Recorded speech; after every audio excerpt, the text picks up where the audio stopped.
And Pakistan will give us the willing facility, then we will take to India, any parts of India, and if need be to Bangladesh, to Sri Lanka. This is what we are promoting and we have been doing, because there is already a Central Asia, South Asia power projects going on, and which is going to be a reality very, very soon. This is the map.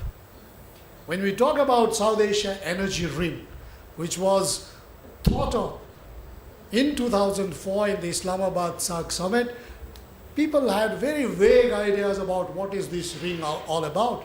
And today, we think that ring would exactly look like this. Therefore, we have several options between India and Pakistan. What we are saying is the northeast part of India.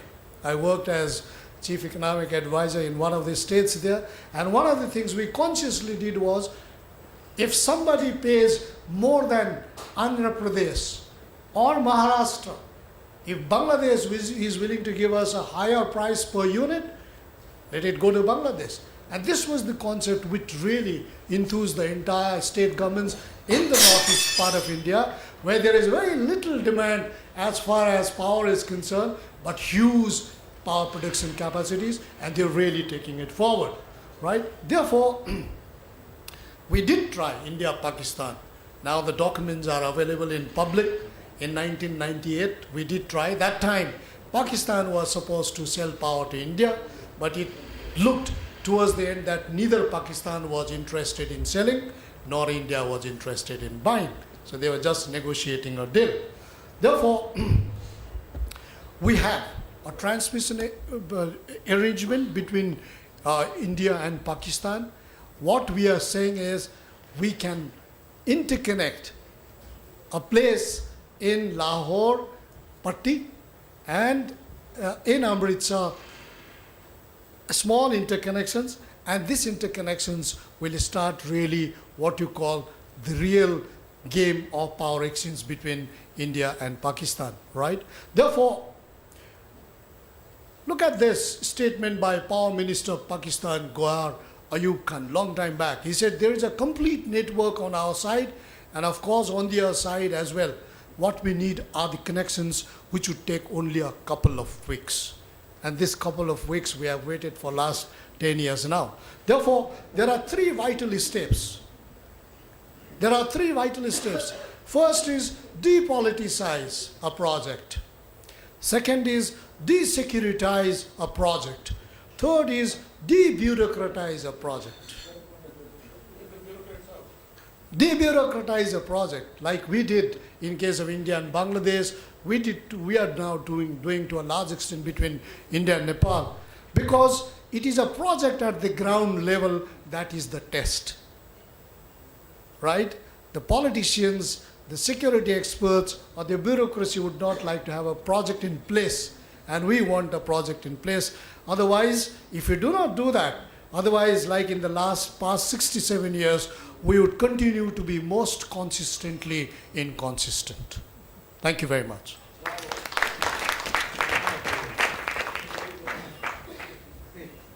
Thank you for this very useful overview of the issues. May I now request Mr. Nityananda, Fellow, the Energy and Resource Institute, to speak.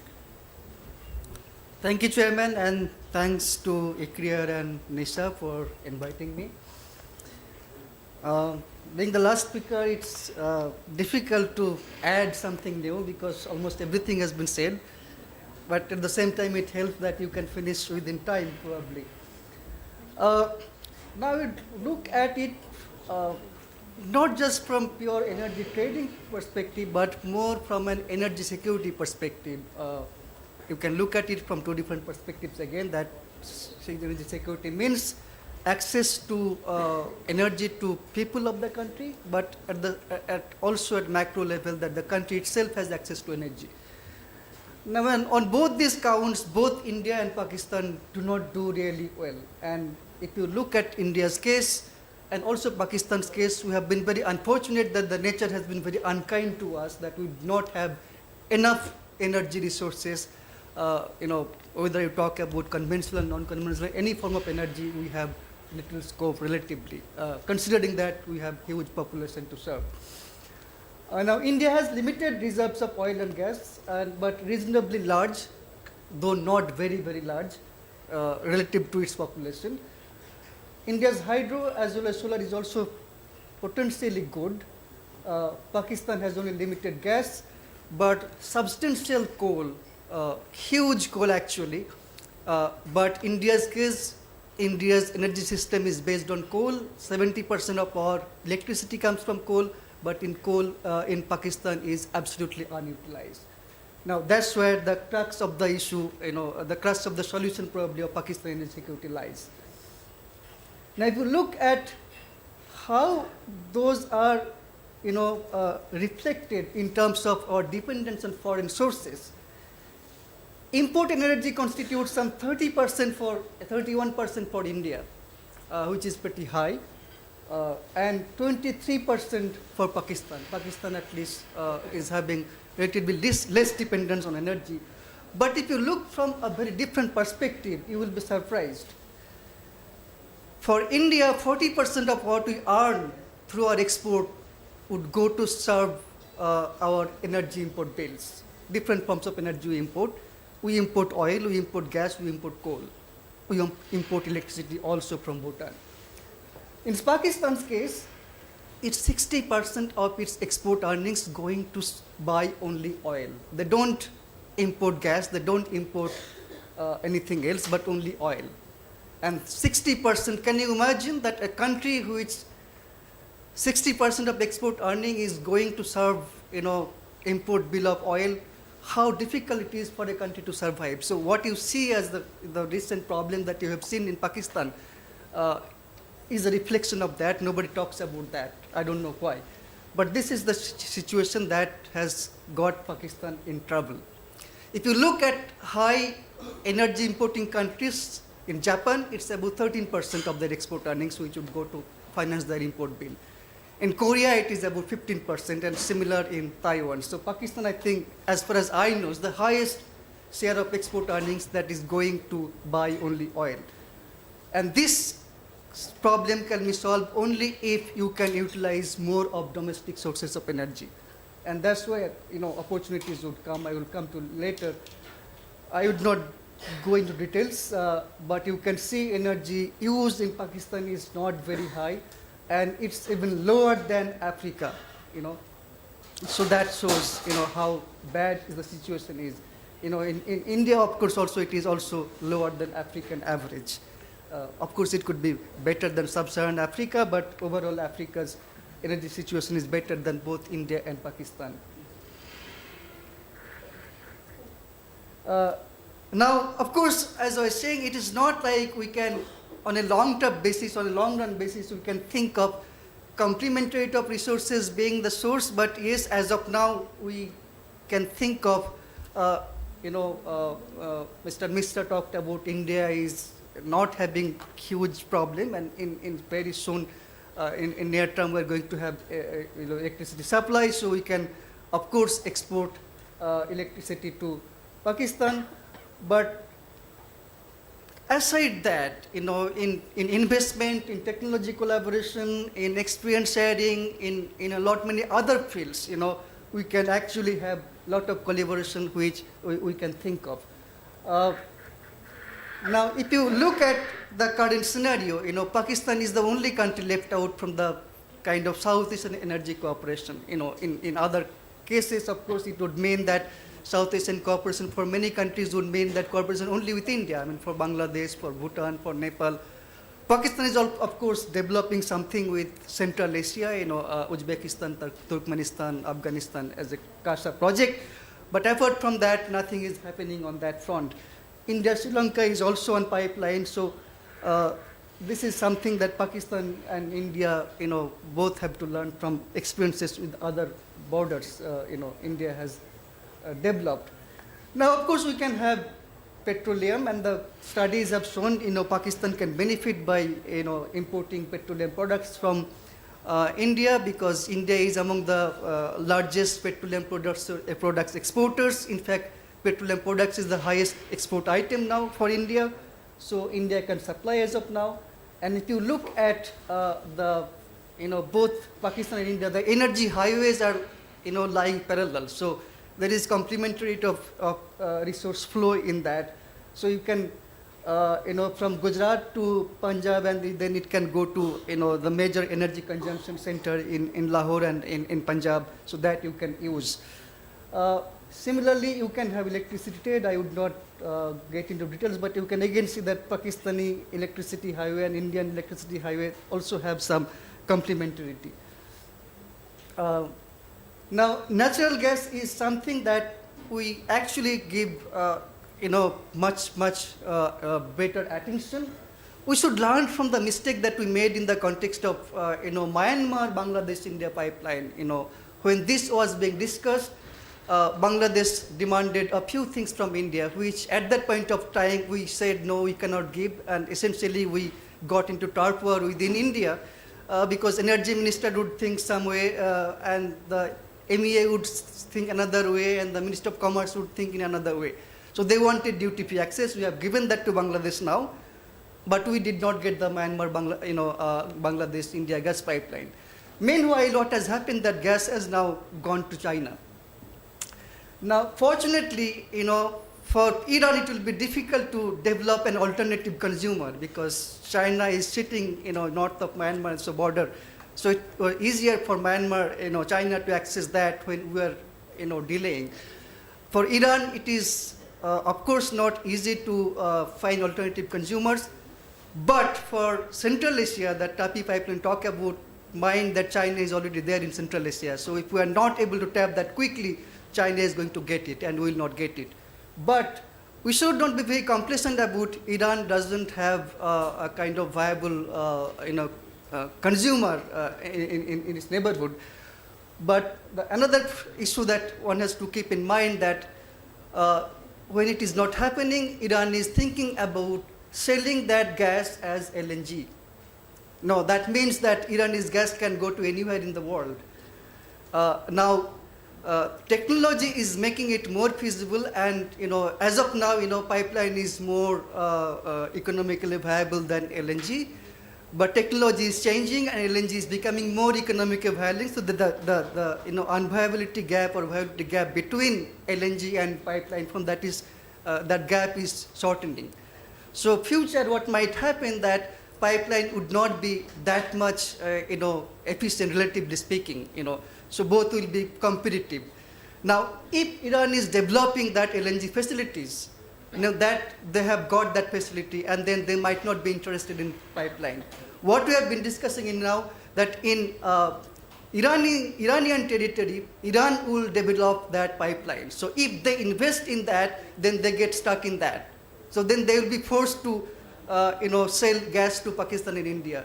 But if they're not doing it now, if you leave it for future, then they will develop alternative mode and they will go for LNG route, and that gas would be for everybody to take. We will not get that. So we should learn our mistake that we made from Bangladesh, and Bangladesh also now realizes that being too hard on bargain, they have also lost opportunity. They could actually ask for part of the gas, but they went on demanding something else, not gas, and now today Bangladesh is also facing a serious gas shortage problem. So this is something that we should take care immediately. And as of now, in the meanwhile, Pakistan doesn't have any facility for LNG import.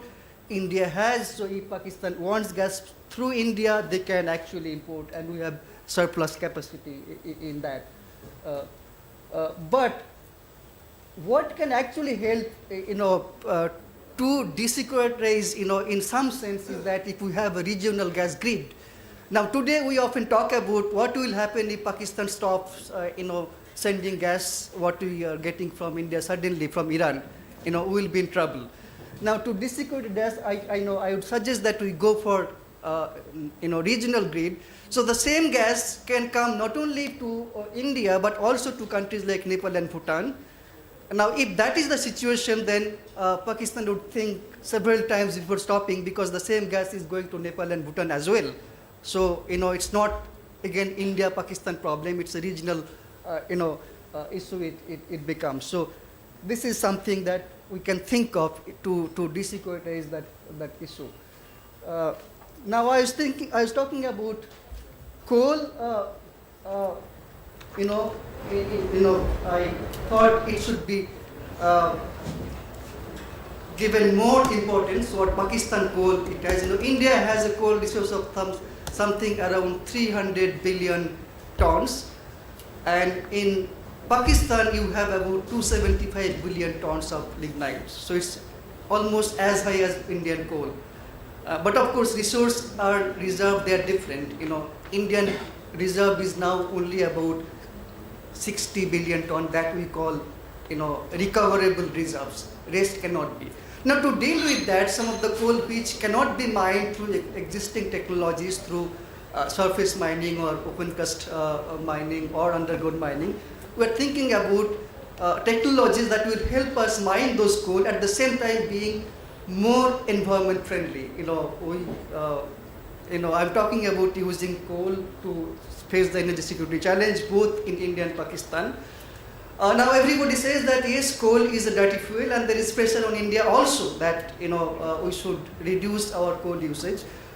But for India, it is going to be very difficult. We probably cannot survive without using that coal.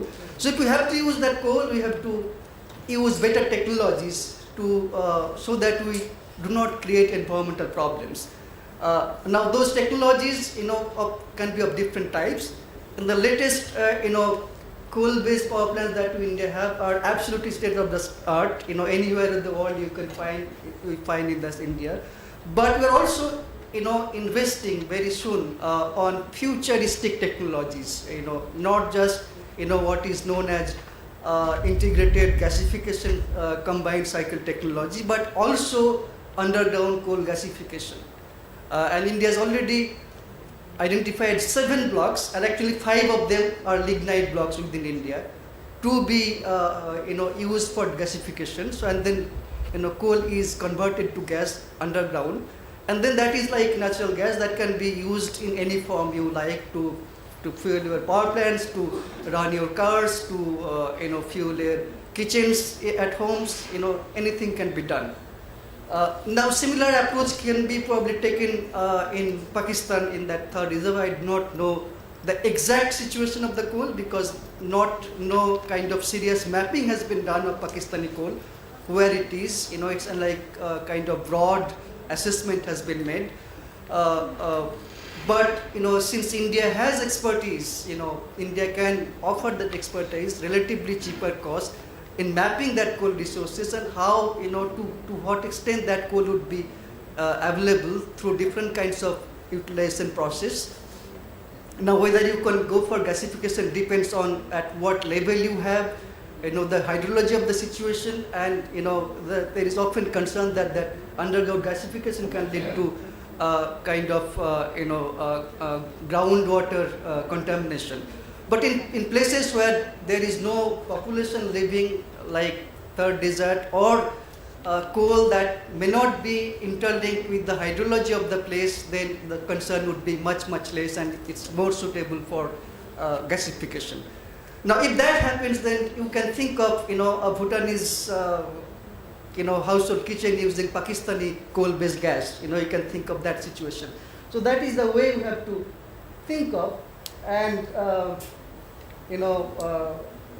would like to make a case for it because we talked about many things since morning about trade and and then pressure groups, about lobby constituency, domestic constituency. But here, I do not see any serious objection coming to any from within any country that both the countries are having similar problems. So if today Pakistan wants to import energy resources or energy expertise technology, I don't think why there should be any opposition from Pakistani domestic constituency. So it would be probably easier, and then this can work as confidence building measure, and which in turn can enhance India-Pakistan trade normalization in goods and services. Thank you. Thank you very much, Mr. Nanda, for concluding on that optimistic note. You will see that I'm also listed as a speaker in this session, and Mr. Bhalla, my good friend Surjit, decided not to come, so I was elevated to the status of the chair of the session. A number of issues have been raised where I think it would have been very useful to have had an energy specialist from Pakistan in the session as well. And I'm not that energy specialist. When Nisha asked me to speak in this session, my first reaction was of horror because I don't know much about the energy sector. So, but I'm an economist, and economists can talk a lot about demand side problems of most situations. And what we've heard today is a lot of very useful interventions that talk about the overall supply of energy issues. Clearly, both India and Pakistan, if you look at the current consumption of energy, they are outliers. They are far below world average. So both countries will need more energy as we develop. And therefore, it's right to worry about the supply side. But when we speak of potential for trading in the short term, I think that's where the demand side becomes very important. As I said earlier, in 2005-06, I got the opportunity of looking at the Indian economy in fairly great detail. And state after state ran up a huge fiscal deficit, largely on account of the inefficiencies in managing demand in the energy sector. Now, this is 10 years ago. I don't know what the current situation is. I'd be surprised if all the problems have been solved, but I'm told that they continue. Pakistan has a very similar demand management issue in the energy sector, and it is particularly pronounced in the power sector. The sector as a whole accumulates annual arrears. For some reason, it's called the circular debt. It's not really circular. These are annual arrears that the Ministry of Finance accumulates because of the way the system is structured, which amount to almost 500 to 600 billion rupees, Pakistani rupees. So it's about 400 million Indian rupees, maybe a little less. And this is on account of a series of problems, a number of problems. Technical line losses is only a small part of this. Non-payment by consumers who are actually billed for the electricity that they consume is another but relatively small part of it. The largest part of this deficit is policy sanctioned exemptions. We have regions in the country where we don't send the bill for political reasons. FATA, for example, in Balochistan, in parts of Gilgit-Baltistan, we just don't send the electricity bill. And this is a policy decision. If it's a policy decision, then it should be fully funded upfront as a line item in the budget. But that's not how it's done. It's passed on to the electricity system. And the only way you can manage this large deficit is by rationing. You have demand in excess of supply. Rather than use the full capacity, the installed capacity of the power sector, in Pakistan at 23,000, 24,000 megawatts of installed capacity, at peak periods you would have a shortage which is not very dissimilar to what you have in India. But the utilized capacity is far less, which results in 8 hours of load shedding on average, which increases in peak period. And this is the result of passing on the cost of not meeting the fiscal deficit to the consumer. Now, you could always say, look, there is a shortage of electricity. Why doesn't Lahore, LESCO, the distribution company of Lahore, why doesn't it just tap into the power system in Amritsar? But the problem is not one of lack of supply. We have excess capacity. We have installed capacity in Pakistan, which could be brought into play to meet the demand. But that would mean paying those independent power producers to generate electricity, which means that taking the hit on the budget, and that side of the problem has not yet been fully addressed in Pakistan. Which is why I'm not as optimistic as some people are that you can have cross-border agreements. Cross-border treatments would be fantastic after we've sorted out the demand side. When the sector is a profit-making sector and you have short-term supply shortages, of course you can tap into the neighbor, and it wouldn't have taken 10 years or 15 years or whatever. It would have happened immediately. And in this sector, I don't think it's politics dominating, it's economics dominating. It's this fiscal deficits, it's a strategy for managing the fiscal deficit, which is to pass on the cost to the consumer. Until that is addressed, I don't think we're going to get we're not going to get cross-border trade in energy. Let me stop at that. I will now put on my hat as the chair of the session and open up the session for questions. Do please introduce yourself.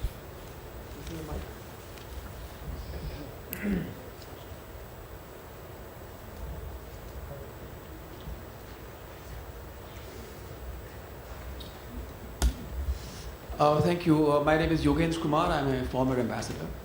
I must say that it's been a very useful presentation by the panelists here, and particularly in the case of India-Pakistan energy link, electricity link certainly. I think it certainly makes a very sad and a tragic case. But we also recognize that our relationship overall is quite accident prone. But at the same time, as I can see from the presentations, that an essential infrastructure exists, and all that perhaps is required, perhaps the last mile effort, so to say, to bring ourselves to a situation where all they require just switch on, just turn the switch on, so to say. And that really means that in terms of this model agreements, energy trade agreements, buying and selling, for example, all these protocols can certainly be worked informally, either at these think tank meetings or even low-level discussions, because whenever anything becomes high-profile, with the foreign secretary level talks, and suddenly they just, things just sort of collapse.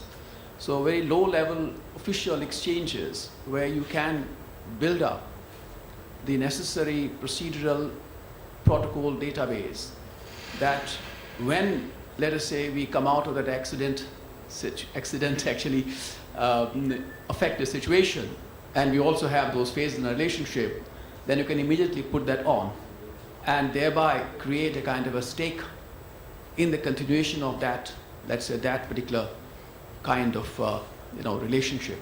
And actually it is quite vital.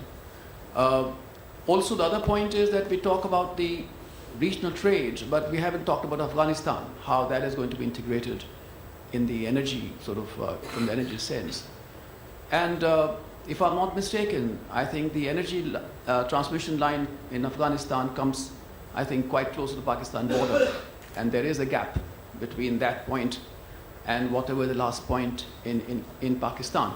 And I'm just wondering if that gap is closed.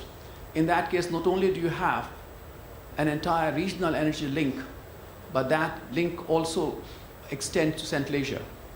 And thereby, actually, as I said, you have a very fertile ground on which to build, let us say, our efforts at regional integration. Thank you.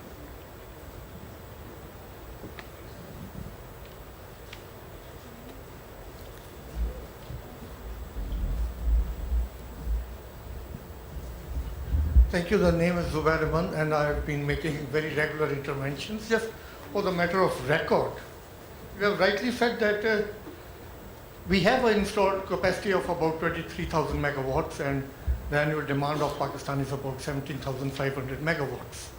Likewise, just for the matter of record, as you have put it, Sindh coal, the third coal reserves have been properly mapped, and the quantities are known, and we claim to have be the fifth largest